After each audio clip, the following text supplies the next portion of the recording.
and welcome to this new series, UD Listens. We've been trying to listen to you over the course of the last 3 months as you've responded to our various UD Talks series. Well, today, as we introduce UD Listens, I'm so pleased to be able to introduce to you Mr. Chris Peterson, who's been a longtime member of our admissions team, but started here as a student at UD back in 2001. Chris, thank you for joining us, and I look forward to introducing you to our viewers today. Chris, welcome. Now, some of your friends are going to see you and they're going to say, what? But this is, we were talking, I got to interview one of your buds from way back, so with Anderson. Yeah. And so you and I were talking before this, but you started as a student. Your first year here was when? My first year at the University of Dubuque was back in 2001, the spring semester. Spring semester of 2001, so you were here when 9/11, when... Yes, 9/11. 9/11, yeah. You remember we had opening convocation over at Westminster Church. Correct. And I can remember before we processed in, somebody came to me and said, oh, a plane has crashed into the World Trade Center. And I was thinking, at that time, it was like a tourist plane, you know? So we did convocation. When we came out is when we all heard what was going on. Do you remember? We crossed the street, gathered, it's a group of people that gathered in alumni courtyard. And then we walked over, there was the large screen television on over in the tech center, and we all just, you could have heard a pin drop. Correct. You remember that? Yes, I do. Those years? Yeah. Yes. Yeah. It was a very interesting time in the world. Oh, it was. So you were in your second year, so you were 19 or so when this happened, maybe 20. Yeah, I was actually 20 years old when that happened. Yeah, and the world changed. Big time. World changed. So you transferred in, if I remember right, from Mount Scenario. Yes, Mount Scenario College, Ladysmith, Wisconsin. And so how did you get to Mount Scenario? And then from Mount Scenario, how'd you get here? So how'd you get to Mount Scenario? Wow, this is gonna be interesting. I meet with a lot of families, and they often ask me where I'm from. I say Fort Pierce, Florida, and they're like, Dubuque, Iowa? Right. Florida? Like, why? How'd that happen? How did that happen? I said, well, we got to have some coffee over it because it's an act of God. So I grew up in Fort Pierce, Florida, my whole life. Yeah. Little small city, not too far from West Palm Beach. Okay. Roughly about 35,000 people that live there. Now, my story is a God story, and I really mean that, because I wasn't going to go to college. In high school, times were pretty hard for me. My mom was diagnosed with cancer in 1994, 95, my freshman year of high school. How old are you? You're 15, 16 at the time when she was diagnosed, yeah? Yeah, and so I pretty much raised myself in high school, and I didn't have a father growing up. I maybe saw him maybe 20 times out of my whole life. And it was a very challenging time because I had to figure out how to continue in high school and be motivated without my mom's encouragement because she was just struggling. It was difficult. Struggling to live. Yes, and for her, as long as I played football, ran track, played basketball, and could stay out of trouble, she was happy. Because she could not chase behind a kid that, you get into high school, you think you know it all, you're a man now. And so I'm sure all the prayers of the church and my mother carried me through. Now in high school, the unfortunate thing is that, and this is not a knock against coaches, but coaches told me, hey, Pete, that's what they would call me. My last name is Peterson, but they'll say, Pete, all you need is a 2.0 to be eligible. And guess what stuck in my mind? A 2.0. Right. And when I look back, and I could have done better than that. Because there was a couple of times where I was on an honor roll, the dean's list, things of that nature.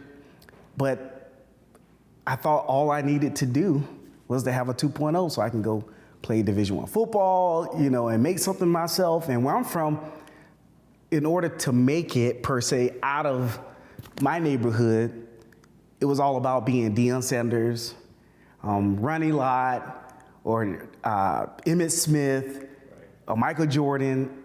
And so I didn't have a lot of role models, or I didn't have the maturity to think beyond that. I didn't see a lot of businessmen that are black growing up. I saw some preachers, maybe a couple of police officers, but when you're a kid, you're not really focusing on like what your vocation is. Who are you going to be in the world? Right. What has God created you to do personally, right? And so that was beyond my head. I wasn't thinking about that, and I didn't have anyone really sitting down, mentoring me and teaching me those things. Right. And so fast forward to my senior year, mom's still not doing that well, and getting ready to take the HSCT test, and it's a standardized test in Florida at the time you had to take in order to graduate from high school. Okay. And so you have to pass this test. It doesn't matter that you finished the curriculum for the school. And so I took the test several times. I passed the English, but I did not master the math. And so I actually graduated from high school with a certificate of completion, not a high school diploma. And so once I finished, and it's the summer of 1999, and I was working at a Citgo gas station out on the turnpike. I was a full service guy, and they don't have those anymore. In Oregon, New Jersey. They still have them. Yes, okay. Oregon and New Jersey. It's a state law. Gotcha. Yeah. And so I'm pumping gas, wiping windows, checking the tires, making pretty good money. Back then, 1999, I was making $7.45 an hour. Yeah. That's good money for 1999, right? Right. And then you can make up to $100 in tips. And I worked a 12-hour shift from 7:45 in the morning to 7:45 at night. Because I was a hustler. I always believe in working hard, not asking people for things. That's just who I was. Right. And so I was working on getting my GED so I could at least have a high school diploma.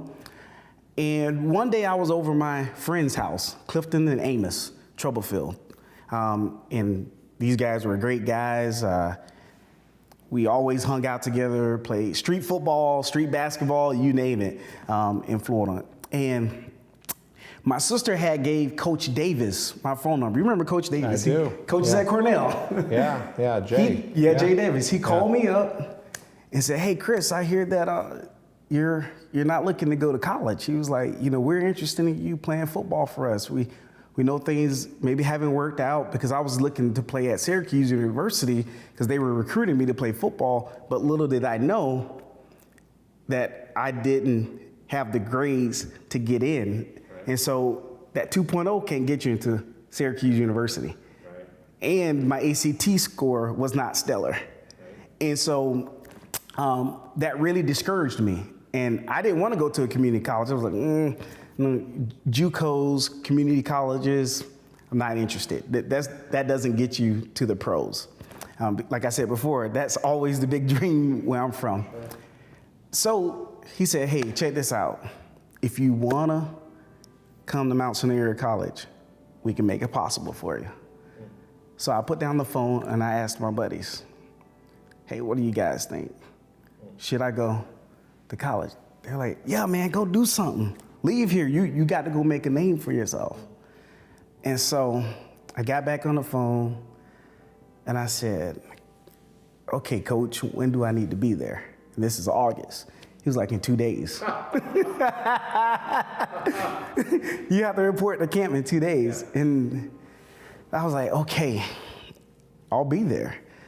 And I felt my pockets. I'm like, "Oh man, I don't have any money." And I had just went to the tattoo shop and got a tattoo of Jesus on my chest, and that was $100. But to me then, $100 wasn't nothing because I'm gonna make $100 tomorrow in tips. So I wasn't the greatest with money at that time. My mom always said, water don't grow in trees, or don't grow on trees, Right. or money isn't coming out of water like a faucet. Right. But to me, it was at that time, because I thought I had it made, making pretty good money back during that time in 1999. So I called up my uncle, and I said, which is my mom's twin brother. I said, hey, I'm looking at going to college. Can you provide me with $150 so I can catch the Greyhound and go up to Wisconsin for college? He was like, sure. And so he sent it through Western Union, which most young people may not know about today. And so I went to my girlfriend's house and told her what was gonna go down, and she was broken. And her dad said, leave that man alone. He got to go be a man. Don't hold him back. Let him go to college. And so my mom at the time didn't believe I was actually gonna go to college. She was like, nah, he's not going. How'd she feel when you did go? How'd she feel? Well, It had to have been hard on her. Yeah, it was hard on her. She was broken. My sister had told me she broke down once I left. So You're going to find out about that someday. yeah, and so I actually went to the bus station, got on the bus. I was, really feeling awkward about this all. But let me tell you this, before I actually went to the bus station, Reverend Gardner, a godly man at my church, he's passed away now, God bless his heart, great guy. He was like somewhat of a father figure to me. More so after I got to college than I was in high school, but he had hooked me up with the job. And I said, hey, I'm not sure if I should go to college. I said, my mom's not doing well, and I'm really trying to figure out if I should actually go. And he said, Chris, your mom has done everything she can do for you. She's giving you her best, and now it's time for you to man up. He said, don't worry about your mom. He said, let God take care of your mom, and you go get education. And it was a good thing that I wasn't hard-headed, and I actually went. So get on the bus, get ready to take off, and Fort Pierce is here, and the buses get ready to get on the ramp and head north towards Orlando, and tears just coming down my eyes. I'm like, what am I doing, right? And something came to me and said, life is never gonna be the same. And that was very true. That was the Holy Spirit. Oh, yes, you're right, right. And so as I'm going, I get to Eau Claire, Wisconsin. Jay Davis picks me up, and we're driving through small town Wisconsin, and I see these signs, population 3,500. I'm like, that's like, these are some small towns. I see Palmyra. What's a Palmyra? Where's Walmart? Where's McDonald's? Where's the Burger King? And so none of these stores really exist. In Eau Claire they did in certain areas, but it was quite the shock, And so I arrived, I got into my dorms, I met my roommate. We were opposites. He was from the country, I'm from the city, but we hit it off, both football players, and we stayed up till about 5:00 a.m. in the morning, talking through the night and getting to know each other. And then fast forward to preseason. Preseason has started, 2-a-days. And so I'm getting ready to know everybody. We're having a good time lifting weights and all of this good stuff. And coach calls me up and says, Chris, we have an issue. You don't have a high school diploma. And I said, you're correct. Now, here's the interesting thing. They didn't ask any of those questions. I didn't apply for admission. I didn't do the FAFSA. And based on what I know as an admission counselor, those are all the steps you have to take before you can get into a college. So that perpetuates that this is an act of God, right? This is all happening the way it is. And so he said, I'm gonna have to have you go to the adult education center and obtain your GED. And so I go, and I'm, taking the class, studying, not going to football practice at all. School hasn't started yet. And so the director of the program called me and said, Chris, I got some news for you. I said, okay. She said, your high school transcript looks okay. I mean, you passed high school based on what your transcript says. I know there's that standardized test, but how about this? You meet the qualifications to receive a Wisconsin diploma. And she gave me the state of Wisconsin. Okay. All right. Gave me a Wisconsin diploma so I can stay in college. Oh, okay. Well, that's a creative solution. Yes. Yeah. And so now here I am in college. The only downfall is I'm back to my old high school ways, 2.0. The perpetual 2.0 in my mind. And so I'm hanging out, having a good time, doing what most college students do, partying a little bit, cramming for exams, not giving it my best. And I just said to myself, I don't think this is gonna work. I'm really just mocking time. Like, I'm not really doing what I should do. And I told my brother, I think I'm coming back to Fort Pierce because I'm just not doing what I need to do. He said, well, it doesn't work for everybody. Everybody's not college material. He said, it's okay, you can come back and get a job and work. And so Thanksgiving shows up and I go home to see my girlfriend. And the first thing her mom said is, Chris, you need to stay in college. I'm like, huh? Are you reading my thoughts? I go back and visit my church where I played drums at, and I hadn't been in church for probably about a year and a half. And all the old women of the church, Chris, you need to stay in college. They're the saints. Yes. They're the saints. Yeah. They're pushing me, stay in college, stay in college. And they even provided me some money and things of that nature to help support me to go back. So I go back, it's Christmas. I come back home, still thinking about dropping out. Everybody's still pushing me, stay. You need to stay in college. And so I go back. So it's January of 2000, and I lived with some upperclassmen that had come previously from Fort Pierce and some other southern cities, Miami area, Fort Lauderdale. And one morning, it was a Sunday morning, and I heard some gospel music. And for some reason, I don't remember where it came from, how it all came about, but instantly, God spoke to me and said, Chris, are you gonna keep chasing girls and not doing what you're supposed to do?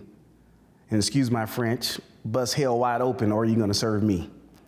And right then, all the partying, all the drinking, all of those things that were holding me back disappeared. And when that happened, I had to go tell somebody about this transformation that was happening. And interesting enough, I talked to an atheist guy that was on the football team. He's like, hey man, that's all good. I don't believe in God, but seems like you're excited about something and you've changed, it seems like, and I'm happy for you. But then some of my buddies wanted to hang out and do some of the old things I used to do. And I said, sorry guys, I'm not gonna go to the clubs and do all the things I used to do. And they said, it's like, oh, what happened? I said, well, I've changed my life. I've become a Christian. And they were like, what? Like you out of all of us, you've changed now? I said, yes. They're like, what are you talking about? I said, well, the Holy Spirit changed me. And they said, well, hey, we'll see how long that lasts. Over time, they saw that God was real. And then about 5 other people wanted to become Christians because they saw the change that God made in me. Now, the interesting thing is that God spoke to me and said, hey, Chris, this education thing is not about you. It's about me. So you need to go to class all the time. You need to study. You need to focus. You need to hang out with the right people and serve me. And that's what happened. And my grades went up right away. I could understand the Bible like never before. I remember before I was a Christian, I could read the Bible and it's like a code that I couldn't break. All of a sudden, it's all just coming together. So I went through that year, grades went up. It's summer of 2000, and I recruited some other friends to go back to Mount Scenario College with me. And I didn't play football that next year. I just focused on track. And then I went home for Christmas break. And during my Christmas break training, one of my friends, Ronald Martin, ran to my house, and I was doing some wind sprints and things of that nature on the street. And he said, hey, Coach Brodicum is going to this place called Dubuque. And I said, Dubuque? He was like, yeah, University of Dubuque. He was like, Coach is leaving. So I ran to my brother's house, typed up the University of Dubuque, and on the front page, I saw Andrew Crandall playing the acoustic guitar from Campus Ministry.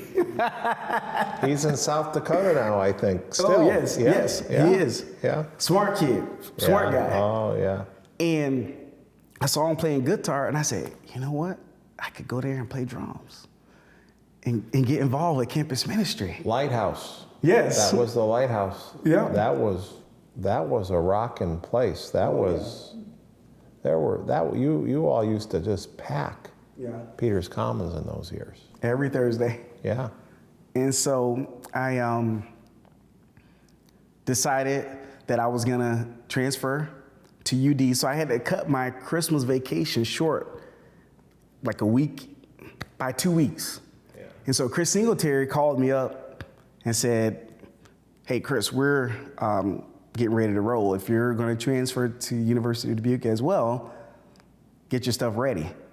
And so I had to say goodbye to my family very quickly, and I got my money right, and 17 other guys actually transferred to the University of Dubuque. And when we came across that Wisconsin Bridge, we were like, we're in a city. Because Ladysmith was only like 3,500 people compared to Dubuque. Right. 55, 60,000 people. And when we got on campus, we were amazed. We were like, man, this place is beautiful. And then from there, it's pretty much history. All history, yeah. And this was before, let's see, well, the Stoltz Sports Center was the recreation center. McCormick Gymnasium was the... Correct. Yeah. So wow, that's quite a story. So you came in then, which would have been your sophomore year, when you transferred in. And correct.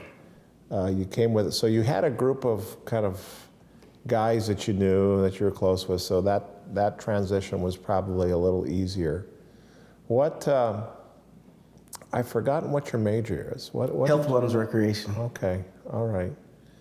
So you majored in that. You played football, you ran track.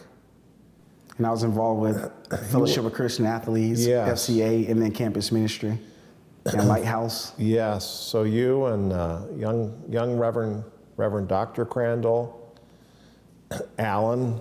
Yes. Probably you spent some time over at their home. Remember, the house was on the corner. Correct. Yeah, that was really a... So you were involved in a lot of things. So Campus Ministry was one of them. Tell me about what happened. So you were a sprinter. You were like a 200 kid, a 100, 100, 200, yeah. 4x1. Yeah. You had a pretty good 4x1 team in those years. It was myself, Greg Wiersma, Basil Steele, and Dante Peterson. Yes, that was a good team. Yeah, we were pretty good that year. Yeah. Basil, I think, won 2 national titles, indoor titles, in the hurdles. Hurdles, yep, 3 indoor national titles. Isn't he in Arizona still? Yes. Or Albuquerque. Albuquerque, New Mexico. That's it. So what was going on in those years? You were very involved with Campus Ministry, sports. How did you, what our audience might not know is now you've been in our admissions, part of our admissions team, and you've worked your way up the ladder. I don't even know what your title is now, but you've been in our admissions team for quite a while. So how did you go from recreation and wellness to admissions? Tell me about that part of your journey. Gotcha. So that's another interesting story of how God worked that out. So I almost had to drop out at UD because of my mom's cancer. And so in 2001, the summer of 2001, I went home to visit my mom to see that she had a big lump, a massive lump. I mean, it was big. You knew something was wrong. And so we took her to the doctor, and the doctor said, your mom has a severe case of cancer. You know, it's come back, because my mom had breast cancer and things of that nature. So she traveled somewhere up through her lymph glands, yeah. Yeah, and so I had to make some big decisions on if I was going to stay or come back. Actually, that was 2002, I'm sorry. If I was gonna stay or come back. And I decided that I was gonna actually come back to school because I felt like that was the right thing to do, and my auntie was gonna take care of my mom while I was gone. And then I actually had another time where it was my senior year now. It's 2003 Christmas, going into 2004, the second semester of my senior year. It was debatable if I was gonna come back because my auntie that was taking care of my mom had not been doing a great job. And so I had to truly pray about this, and I said, hey God, you know, really, this is my senior year, this is it, like, and I have to go back, I have to finish. And I was talking with some people from the church, and they said, yeah, we're gonna be praying, it's a tough decision. And then my uncle, my mom's twin brother, called me and said, hey, I hear you're gonna be heading back to college anyway. I said, yeah, that's what it seems like. And he said, well, let me come down there and I'll take care of your mom. I'll go finish your degree. And say, okay, I'll go do that. This is your mom's brother, your uncle? Yes, my uncle, the same one that gave me the money to get the Greyhound ticket.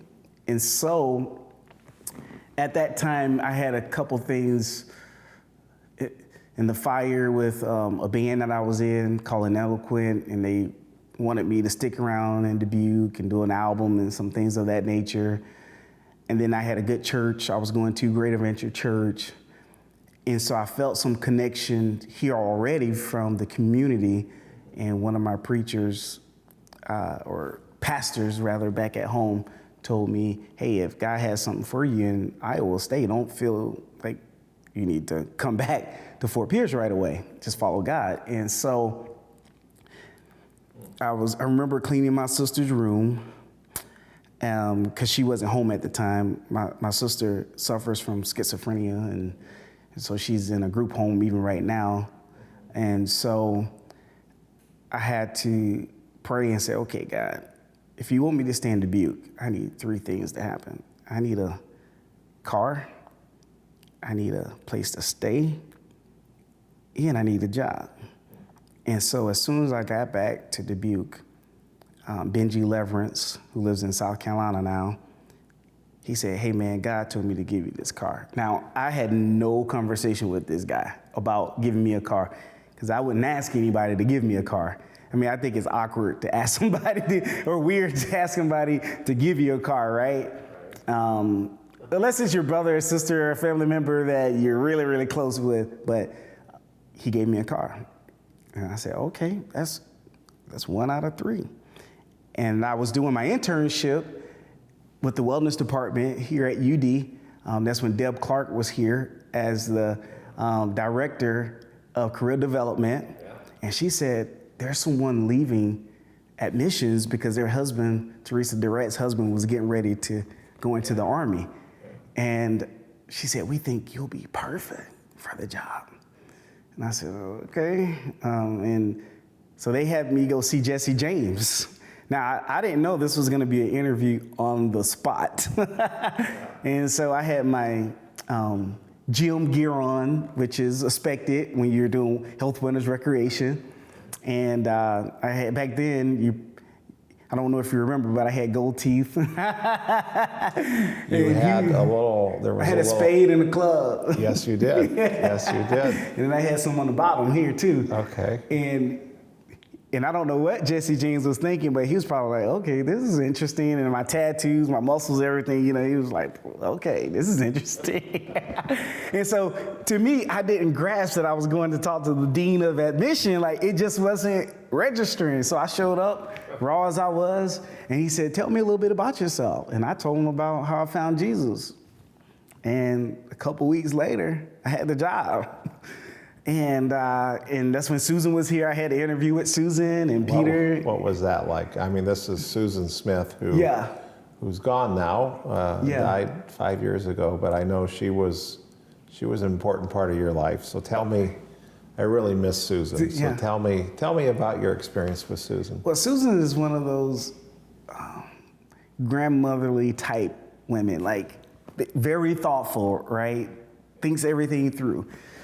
Takes her time, asking the right questions and really trying to help you gather your thoughts as a person.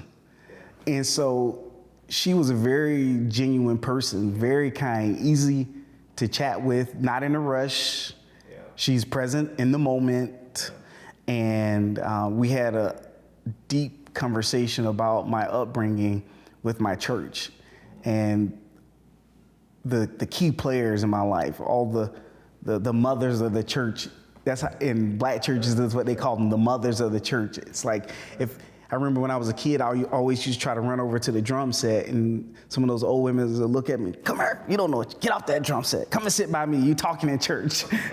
And so they were like policemen in the church, kind of like making sure all the kids are doing what they're supposed to do. So it's that whole, it takes a village to raise a child. That's how it was in church, and they knew your mom, and they didn't need any permission to sit you down and have a conversation or give you a swat on the bottom if you needed it. Well, and it's those ladies, and in your history, it's those ladies who really birthed the civil rights movement. Correct. Exactly. That's where it all started, is in the church basements with the ladies. Mm-hmm. Exactly.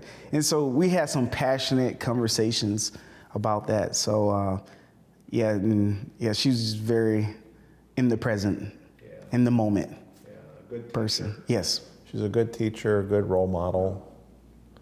She and Peter are just tremendously hard workers. Yes. They build a really good culture in admissions. And so you've been part of the admissions team since 2004, 16. How old are you? 40. Nah, that's not possible. That's not possible. So they've built a culture, Jesse, Bob, the whole. Tell me why culture matters. What is it about the admissions team's culture that, because you've all had other opportunities, I know, everybody says they work hard. I know how hard the work is and how long the work is, and how much rejection there is in the work. So what is there in your culture? What's really unique about our admissions team is you've been together for a long time, which is very unusual. Most people only do this work for a couple of years, then move on. But B, how successful you all are. And C, I think the other thing that really has caught my attention and I've really admired over the years is just there's this collective sense of support. When somebody's down, somebody else is picking somebody up. What is that? Am I kind of right about that culture? You are. The thing is, graduating from UD, you have a sense of pride and connection to the University of Dubuque. I always tell families that I could have easily gotten back on a plane, went back to Florida if I didn't want to be here. Nobody was making me stay. But what drawed me to Dubuque, the University of Dubuque, starting there first, is the people. I remember my first year here, Pastor Allen was paid off my bill, and it was only $400. I was gonna go home and work, save that money. He was like, "No, I got you." So when you have people like Pastor Allen have you in his home every Sunday night for campus ministry, and Jan cooking meals, that does something to you. And he's teaching you the Bible. Like, this guy's smart with the Bible. Like, not too pushy, great teacher, great insight. So I gained a lot of my theology from Pastor Allen when it comes to the Bible. And so when you meet people like that and they're connected to UD, he's a product of the mission and the values of the campus, that hooks you, that draws you in. And then when you meet people like Jesse, he was hard on me, he was tough on me, Sergeant Major. How so? How so was he? Well, He's hard on you because he cared about you. Yes, that he cared about you. But he demanded, he wasn't going to allow a C. Yes, exactly. When he knew you could do an A. Correct. And hold you accountable. And you had a little fear of him, but at the same time, you had respect, I mean, he would often say, "Hey, come down to my office." You're like, "Oh, what did I do?" And he's like, "Oh, let me just tell you what I saw on the news." You're like, "Really?" Because he just had that authority demeanor about himself, and it wasn't a bad thing. It was a good thing. So he taught me a lot. He trained me. Bob also trained me too, Bob Brocious. And so with the way Jesse trained you and prepared you for success, so what were some of the lessons? What are some of the Army Way lessons that you learned in those years that you use today? Well, with recruiting, try to stay in contact with your prospects every 30 days. Like, make sure you have good customer service and that you're reaching out to your students. You make it personal. Show up ready to work, be prepared, have your calendar set. Things just don't happen by accident. You have to be intentional.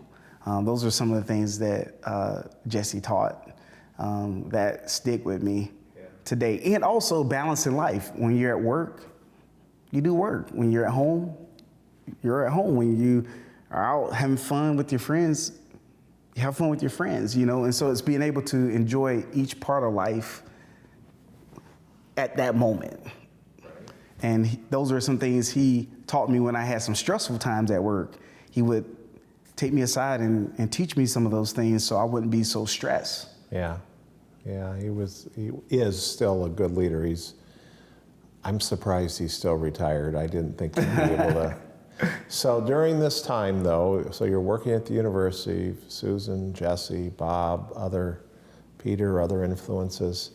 So, but there was romance in your life. So how did that all come to pass? Gotcha. So Suzanne Peterson, my wife, I met her in 2002 as a student here through campus ministry. And she probably thought I was a blockhead at first because I always kind of gave Catholics a hard time on some theological things, the indulgencies and all that type of stuff.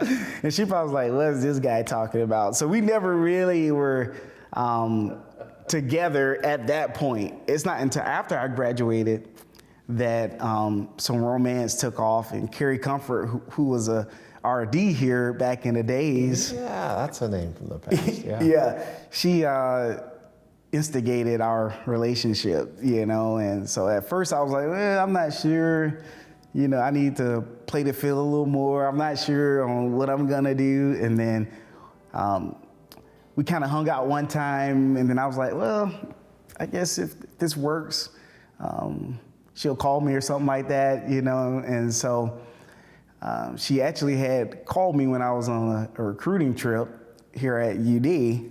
Well, I wasn't on a recruiting trip. I was actually out training for my first year here at UD. And she called me up and got back in touch with me from a call I had made to her. And I always tell her, if you would have never called me, we wouldn't be together. So, from there, we became boyfriend, girlfriend, and hung out for a while.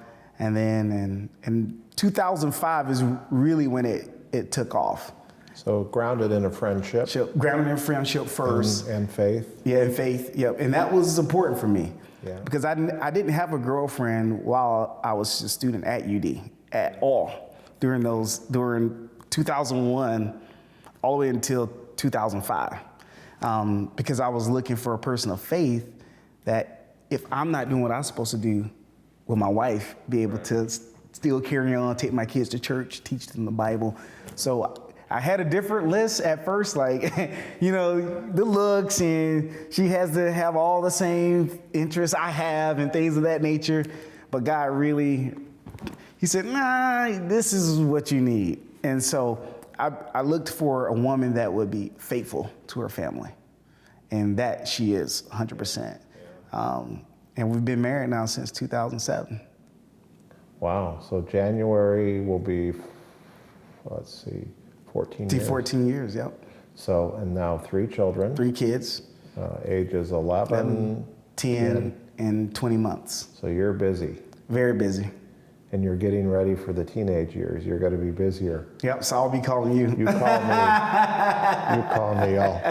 I'll talk you off the ledge. Yeah. See, every dad needs to have somebody in their life, because I'll tell you, you're going to be hardest on you. That's who you're going to be hardest on. You're going to feel terrible, and then you're going to need to talk to somebody that'll say. Yeah. Well, I'm already kind of hard on myself, and I ask God often, am I doing a good job? Am I doing it right? Am I too hard? Or am I too lax sometimes? And so it's trying to obtain that wisdom from God on doing a good job as a father and asking for strength to be a better father and it's a hard. good husband. It's hard. Well, a lot of it's hard because it's a lot of work. You're tired, you're busy. But I think as a father, one of the harder things too, there's you almost know too much, so there's fear. It took me a while to figure out that some of my reactions to my kids were reactions out of fear of what they didn't know that they could happen to them. Yeah. And once I figured that out, I'm like, okay, there's probably a better way to go about this. So now, gosh, 14 years, married, 3 kids. So you've been doing admissions here, worked your way through the ranks. You've been here a while. And why here? Why not you? I know you don't know this, but I know you've had opportunities. And why here? Well, there's a God thing in that. Yes, I like the mission. So you remember the Diamond Initiative that caught my eye and opened up my ears when Dr. Stewart was establishing that along with the leadership at the University of Dubuque, yourself and others. And to be able to encourage students to understand their vocation is huge for me, because I didn't have that. So if I have the opportunity to encourage a student to understand the possibilities out there and understand what God created them to do, you help set your neighbor, or you want to call them your brother or your sister, or however you want to say that, you help them find their place in life. You set them up for success. And I think our world can be a great place if we have people that encourage one another, especially the youth, the young people that are coming up through the ranks to find their vocation. Because when they understand what they're created to do, now they can have excitement about life because their life matters. God has a plan for them. And with that mission, it's like, that just wounds me right on up. because I want to see people be successful, have more success than me, right? The Bible says it's better to give than receive. But in your giving, you receive, right? And so that's very important to me. And I do love the University of Dubuque for that, because we're helping students to find their place in the world. And it's the church's job. And I feel like the University of Dubuque is a form of the church, right? I do too. And I've been motivated by a lot of speeches you've given, you know, some of the sermons you've given. And when you talk about the mission, I can go use those things in many other ways. I fashion it, I make it mine, and then I give honor and credit where it's due. And hey, where did you get that from? Oh, I got that from the president at the University of Dubuque. And so that's why UD, because I believe in what we're doing here. And I pray that we continue to go to another level, to go higher. So what does that mean? What can we, here we are, I mean, we've just experienced, COVID, and then experienced an even more profound, deeper tragedy with the murder in Minneapolis of George Floyd. And, obviously,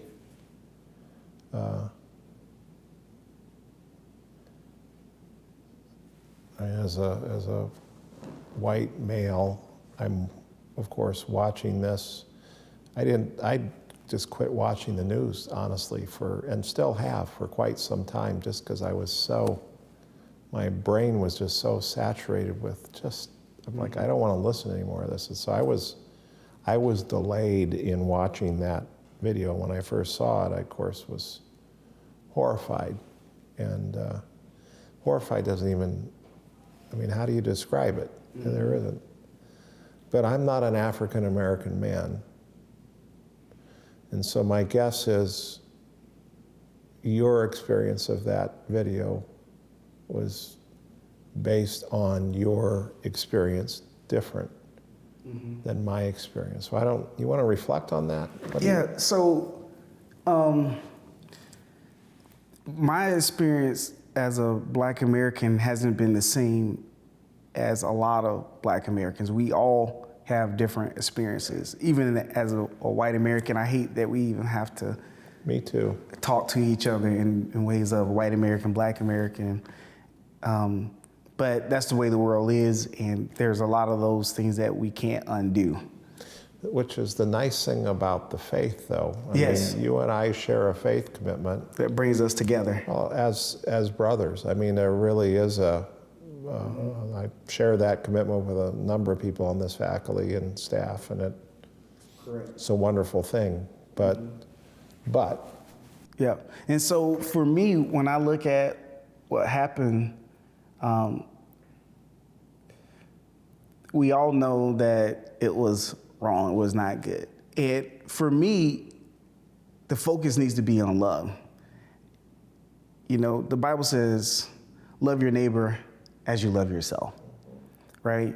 And we know there are some racist people in the world, right? Now, I don't believe you're racist. I have a relationship built with you. I have a wife that's white. I have biracial kids. I've met all my football coaches in high school. I've never smelled racism at all. Like my whole time in Florida in the 90s, late 90s, I never really experienced any racism. I think the media plays a part of hyping it up big time. It makes us more sensitive to it. And so the truth is that we have the people that are gonna talk about the issues, right? From the right to the left, and everybody in the middle, and everybody has a stance on what this is all about. The question is, okay, now that we are talking about it, what are we gonna do about it, right? People can talk about and be divided all they want to, but God doesn't want us to be divided. God wants us to love one another, come up with a plan, and work together, right? Now, there has to be some forgiveness.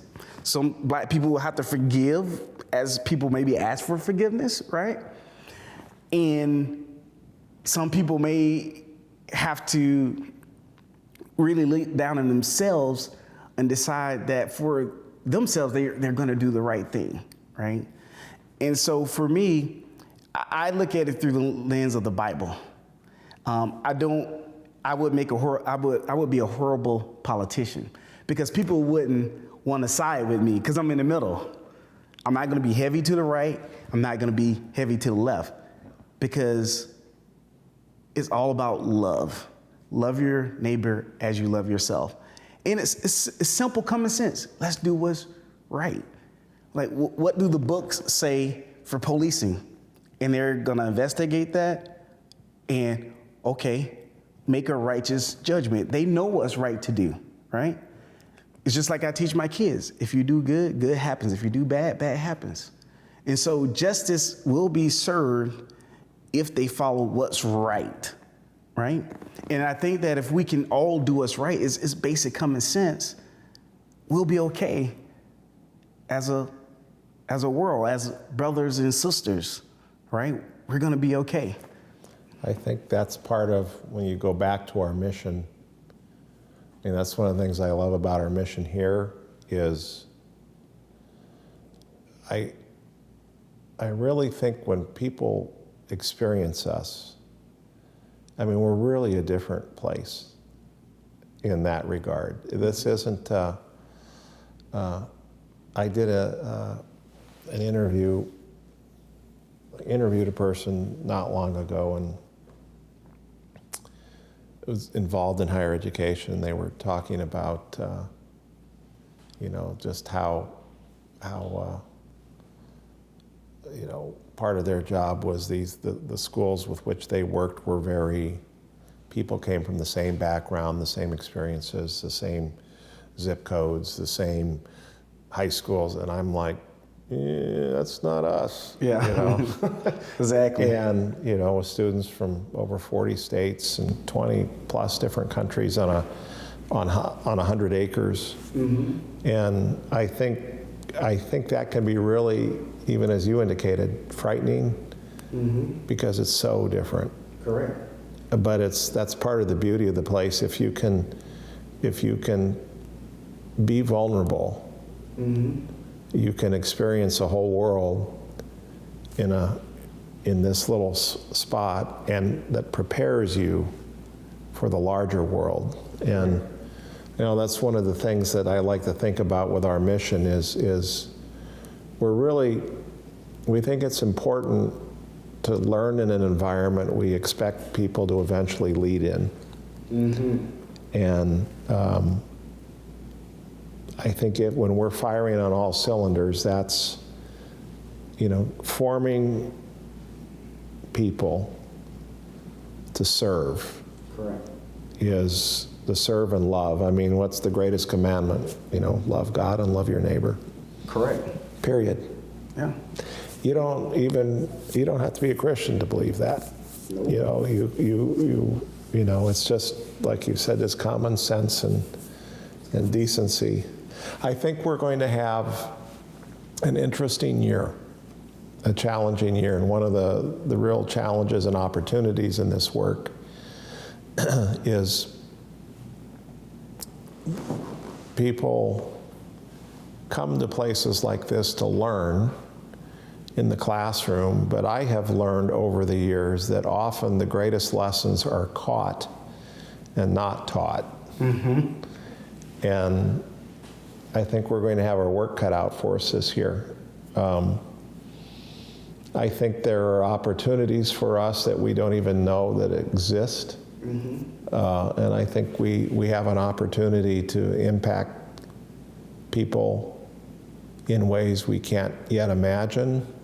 And the greatest gift of all is in the process of participating in that impact, we ourselves are changed. Correct. I've long said, we're a faith-based institution of teaching and learning. Mm-hmm. That goes for everybody. Correct. That goes for everybody. And I am so grateful for your presence here. And it's been, if you think you're getting older, imagine how I feel now watching that kid, come here in 2001 and grow and mature. And there are lots of young people like you. Chris, that's the real joy in my job, is I've been around long enough to see you all get wings. Yeah.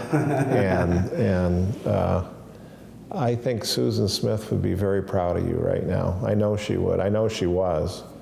And I just want to thank you for your contribution to the University of Dubuque, for being you. And I expect to come back and visit you here someday. I'll be retired long before you are. I know. And I want them to do what's best for them, but I hope to see your kids here too. Well, we've already had those conversations. Well, you'll need some counsel when the time comes. And well, I'll have to call you up. You call me up. Well, I think this is probably a good place to end, but I want to give you the last word. Well, I just want to, the benediction. I'm grateful that you don't shy away from hard conversations. And there's been some hard times on our campus with some racial things, and you didn't hide in a corner. You came out and you were public, and you gave your thoughts in a loving, respectful way. And some people maybe agree with it, some people maybe didn't. Right. But there have been some learning lessons for students. God believes in grace, obviously, grace and truth. And yes, we could possibly have a difficult year, but we have to be willing to stay calm and speak truth and pray and walk with each other, right? The Bible says love covers a multitude of sins, right? And so if there is any issues, no matter what the issues is, if we handle it with love and do it the right way, something good will come from it, right? And I believe all people are redeemable, despite what sins may be committed, right? But we have to love one another. Love will allow us to do what's right. And we just can't be scared to have the conversations. We have to handle our emotions the right way and be prayerful, right? Be slow to anger, slow to speak, quick to listen, right? Book of James. So I've learned that over and over again, even as a dad coming home from work, and I'm ready to just have my peace. But God is like, go wash some dishes, man. Yeah. Right? Yeah. Go do this, go do that. Like, always something to do. Yes, right? And so I see that with our campus, that as long as we have that right mindset, and I know you will help us have that mindset, because you're a preacher too. You preach the gospel, and that's interjected in how you lead the university. And so that's why I like this place too, because I don't have to be silent about my faith. I'm not going to beat people upside the head with the Bible. I'm not a protester of the Bible. And, sometimes I know we've had protesters come and, this and that. I'm not that type. I believe in, gentleness. You can win people by having coffee or go out to eat with people and you talk one-on-one rather than putting people on blast.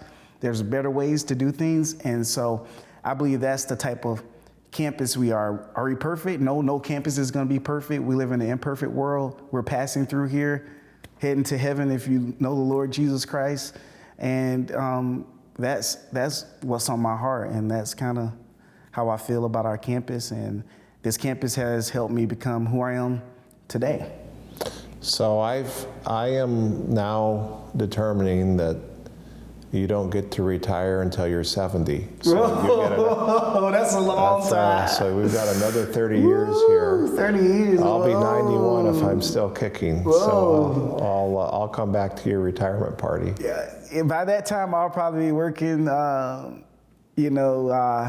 somewhere on campus. You'll be running the joint. I don't know about that, but I'll probably be maybe working with bridge program or mentoring, something along those lines. You're already doing that. Yeah. You do that every day. Yeah. So, Chris, I want to thank you. Yes, indeed. Thanks. This is fun. Yeah, it's been a good time. This is fun. It goes too quickly, and we'll do it again. Sounds good. All right. God bless. Same to you. God bless.